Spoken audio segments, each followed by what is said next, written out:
उसने यह काम किया कि जो लोग टेलीविज़न बाकायदगी से देखते हैं उन पे ये रिसर्च की जाए कि उनके जहनों पे क्या असरात मुरतब होते हैं। लिहाजा उसने एक सर्वे फॉर्म डिज़ाइन किया। सर्वे फॉर्म में उसने कुछ सवालात ऐसे रखे जिससे वो अंदाज़ा कर सके कि इनके ऊपर असरात क्या मुरतब हुए। एक सवाल तो ये था कि आप टेलीविज़न रोज़ाना कितने घंटे देखते हैं। दूसरा सवाल ये था कि आपकी आमदनी कितनी है। तीसरा सवाल ये था कि आप टेलीविज़न देखकर क्या महसूस करते हैं, आपको दुनिया कैसी नज़र आती है, मुआशरा कैसा नज़र आता है। ये 3 सवाल उसने रखे। उसने इन सवालों की बुनियाद पर लोगों को 2 ग्रुप में तकसीम कर दिया, एक हैवी वीवर और दूसरा लो वीवर। मॉडरेट भी रखा उसने ग्रुप, लेकिन वो उतना इम्पोर्टेंट नहीं है। हैवी वीवर से मुराद वो लोग जो 4 घंटे से 8 घंटे तक रोज़ाना टेलीविज़न देखते हैं, और लो वीवर वो लोग हैं जो 4 घंटे से कम, मिनिमम 2 आवर्स, 2 घंटे कम से कम वो टेलीविज़न देखते हैं। ये फिगर ध्यान में रखें, 4 से 8 घंटे देखने वाले हैवी वीवर कहलाते हैं, यानी जो ज़्यादा टेलीविज़न देखते हैं, और 4 घंटे और कम से कम 2 घंटे देखने वाले जो है वो लो वीवर के। वायलेंस, क्राइम देखने वाले जो लोग थे उन पे जो असरात हुए वो उसने मुरतब किए सर्वे के ज़रिए। ये रिसर्च शॉर्ट टर्म नहीं है, लॉन्ग टर्म है। लॉन्ग टर्म का मतलब ये है तवील अरसे के बाद इसके नताइज नज़र आते हैं, 1-2 दिन या 2 महीने में नज़र नहीं आते। इसको तवील अरसे देखते हैं, 4-5 साल मुसलसल जो लोग देख रहे हैं, उसके बाद उनकी जहनी कैफियत क्या होती है। जहनी कैफियत से मुराद ये है कि वो दुनिया को, वो माशरे को अपने परसेप्शन के हवाले से किस तरह महसूस करते हैं, देखते हैं। यहाँ परसेप्शन का लफ्ज़ आ गया है। परसेप्शन दरअसल साइकोलॉजी या नफ्सियात का एक सब्जेक्ट है। परसेप्शन हमारा, हम आम जिंदगी में बात करते हैं, ये परसेप्शन की बात हो रही है, इसको उर्दू में कहते हैं इदराक। परसेप्शन हमारे हवा से खमसा की वो पावर है, ये सलाहियत है जिसकी बुनियाद पर हम पिक्चर देखते हैं, अपने जहन में बनाते हैं। हम जो चीज़ देखते हैं वही हमें नज़र आती है। जिन चीज़ों को हमने नहीं देखा उसकी पिक्चर हमारे जहन में नहीं बनती, और अगर बनती है तो वो डिफॉर्म होती, बिगड़ी हुई शक्ल। इसकी मिसाल मैं इस तरह दे सकता हूँ कि अगर आपसे कहा जाए कि भाई भूत कैसा होता है, तो भूत तो देखा ही नहीं किसी ने। हाँ, जिसने टेलीविज़न और ड्रामों में देखा उसकी तस्वीर आपके जहन में वैसी ही बनेगी। खुदा कैसा है भाई, इसने देखा ही नहीं आज तक, तो आप अपने जहन में वो तस्वीर बना नहीं सकते। तो ये है परसेप्शन, आपकी हवा से खमसा, सुनना, देखना, चखना। ये परसेप्शन जो है आपको तस्वीर बना के देता है। आप खुशबू सूंघते हैं तो पता चल जाता है कि बिरयानी पकी है या खौरमा पका है। जहाज़ को जब एयरपोर्ट पर देखते हैं आप तो बहुत बड़ा नज़र आता है, लेकिन जहाज़ को जब आप आसमान में देखते हैं तो बहुत छोटा नज़र आता है। क्यों? डिस्टेंस की वजह से। आपकी जो आई है, देखने की जो सलाहियत है, वो आपको उसको छोटा कर देती है। This is called perception. इसी तरीके से जो लोग हैवी वीवर होते हैं उनका भी एक परसेप्शन होता है दुनिया के बारे में। यहाँ पर 2 हिस्सों में तकसीम किया गया है, हैवी वीवर को और लो वीवर को। हैवी वीवर में जो ज़्यादा आमदनी वाले लोग थे उनका परसेप्शन दुनिया के बारे में कुछ और था, और जो कम आमदनी वाले थे उनका कुछ और था। इसी तरीके से जो लो व्यूवर थे, यानी कम टेलीविज़न देखने वाले थे, उनमें भी हाई इनकम वाले थे, ज़्यादा आमदनी वाले थे, और लो इनकम वाले भी थे। उनके अंदर भी परसेप्शन में फ़र्क पाया गया। जो हाई व्यूवर थे, जिनकी आमदनी ज़्यादा थी, उन्होंने ज़्यादा असर नहीं लिया, लेकिन कुछ ना कुछ असर हुआ ज़रूर। लेकिन जो कम आमदनी वाले थे, हैवी व्यूवर की बात कर रहा हूँ, हैवी व्यूवर और लो व्यूवर दोनों में दो ग्रुप हैं, ज़्यादा आमदनी वाले, कम आमदनी वाले।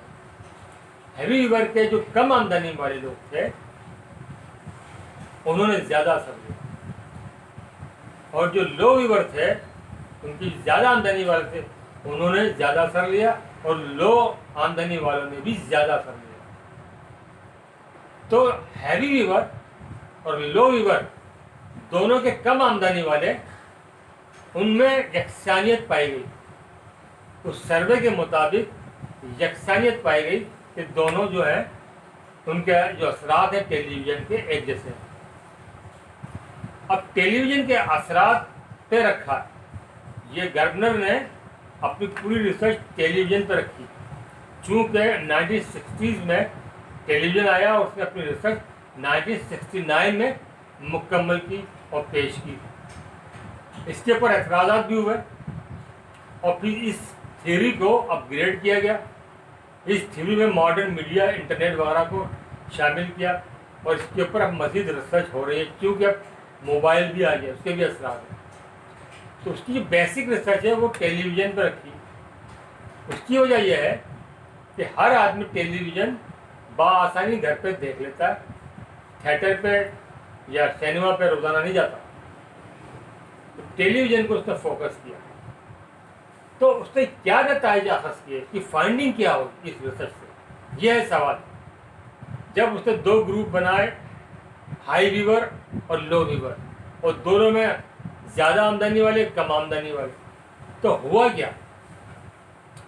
उसको हम इस तरह बयान कर सकते हैं कि हाई व्यूवर के लो आमदनी वाले और लो व्यूवर के कम आमदनी वाले दुनिया को ये समझने लगे कि जो कुछ हो रहा है दुनिया में, वही हो रहा है जो मीडिया या टेलीविज़न में दिखाया जा रहा है।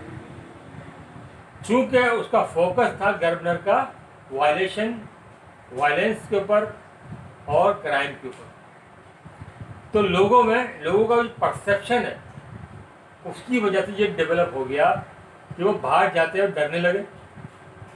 उनके ख्याल में दुनिया में क्राइम ही क्राइम है, वर्ल्ड जो है बहुत डेंजरस है, दुनिया बड़ी ख़तरनाक है, लोग जो है ख़तरनाक घूमते फिरते हैं, यहाँ पे ज़िंदगी बहुत मुश्किल है गुजारना। अब एक एग्जांपल मैं देता हूँ, उसको किस तरह असर होता है। फ़र्ज़ किया आपका एक दोस्त है, उसको बैंक जाना है, और वो हैवी व्यूवर है, आपसे कहता है बैंक से पैसे निकलवाने मेरे साथ चलो। कहता है यार आप चले जाओ। नहीं यार मुझे डर लगता है। क्यों डर लगता है? कहते यार वो बहुत डकैती चोरी हो जाती है। आप उसको बैंक ले जाते हैं, बैंक ले जाने के बाद जब वो बैंक जाता है तो कहता है जल्दी से यार पैसे निकलवा लो, चलो। आप पूछते उससे भाई क्यों चलो, जल्दी क्यों, नंबर आएगा तो बात होगी ना। अरे नहीं यार कि डकैती ना हो जाएगी। यार कैसी बात करो, डकैती क्यों होगी? अरे बैंक में डकैती हो जाती है। अच्छा थोड़ा सब्र करो, चलते हैं तो देखते हैं। अच्छा ऐसा करो तुम पैसे निकलवा के तुम ले आओ, मैं बाहर खड़ा हूँ। अरे भाई उसने पूछा चेक किसका है या साइन करवाना पड़े तो क्या होगा? कह रहे छोड़ो बाद में निकलवाए। अरे कह रहे जब आगे तो काम पूरा करते हैं। कह रहे डकैत आकर आ गए तो क्या होगा? इतना डर उतना खौफ क्यों है? कहते हाँ होती है डकैती, हो जाती है बैंकों में। तो ये असल में क्या है, उसके जहन पे वो टेलीविज़न के प्रोग्राम का असर हो गया। दुनिया में वो बुरी तरीके से वो अब अपनी नॉर्मल ज़िंदगी गुजारते हुए बहुत मुश्किल महसूस कर रहा है। इसकी वजह से उसके अंदर एक ऐसी चीज़ पैदा हो गई कि वो अपना एतमाद खो बैठा। ये नेचुरल चीज़ है। अगर आप कोई डरावनी फिल्म देखें जो खौफ ज़्यादा करने वाली हो रात में, जो मैच्योर हैं उनके ऊपर शायद असर कम हो, लेकिन जो टीनेजर्स हैं उनके ऊपर असर होता है। तो अगर वो मुसलसल भूत के प्रोग्राम, ड्रामे प्रोग्राम, फिल्में देख रहे हैं टेलीविजन के ऊपर, तो रात को उठते हुए घर में कहीं पानी पीते हुए, वॉशरूम जाते हुए भी डर लगेगा उनको। तो यही रिसर्च से उसने ये साबित करने की कोशिश की कि कल्टीवेशन थ्योरी जो है वो इंसान के दिमाग पे इस तरह असरअंदाज होती है कि बाहर की दुनिया को भी वो रियल समझने लगता है कि ऐसा ही है जैसा कि वो प्रोग्राम में देख रहा है। अब बात आती है कि ये कल्टीवेशन थ्योरी क्यों नाम दे दिया भाई? कल्टीवेशन, कल्टीवेट से निकला है, वर्क कल्टीवेट है, और कल्टीवेशन का मतलब तो होता है काश्तकारी, काट करना, बीज बोना, फसल काटना, तालीम, तरबियत, संवारना, तरतीब देना वगैरह। मतलब ये उससे मुशाबा एक एनालॉजी के तौर पर लिया गया है कि टेलीविज़न का जो व्यूवर है वो इब्तिदा में जो प्रोग्राम देख रहा है, असल में वो बीज बो रहा होता है, और वो एक दिन में नहीं होता। आहिस्ता आहिस्ता आहिस्ता आहिस्ता 2, 3, 4 साल के बाद फिर वो पौधा निकलता है। वो पौधा जब निकलता है तो उसकी दुनिया तब्दील हो जाती है, दुनिया तब्दील हो जाती है, और इस तरह से वो तब्दील हो जाती है कि उसके जहन पे असर होता है कि उसको नॉर्मल लाइफ गुजारने में थ्योरी मुश्किल। इसकी फाइंडिंग की जो वजूहात है वो ये था कि मुआशरे की इस्लाह की जाए। बहुत ज़्यादा हैवी व्यूवर अगर पैदा होंगे तो मुआशरे पर उसके मनफी असरात मुरतब होंगे। लोग अपने बैंक में अपने पैसे निकलवाने में भी खौफ ज़्यादा महसूस करेंगे। तो ये थी कल्टीवेशन थ्योरी का खुलासा। ये ब्रीफली इसका फर्स्ट पार्ट है जो मैंने बयान किया। इसमें कुछ टेक्निकल बातें भी आगे जाके आ जाएंगी।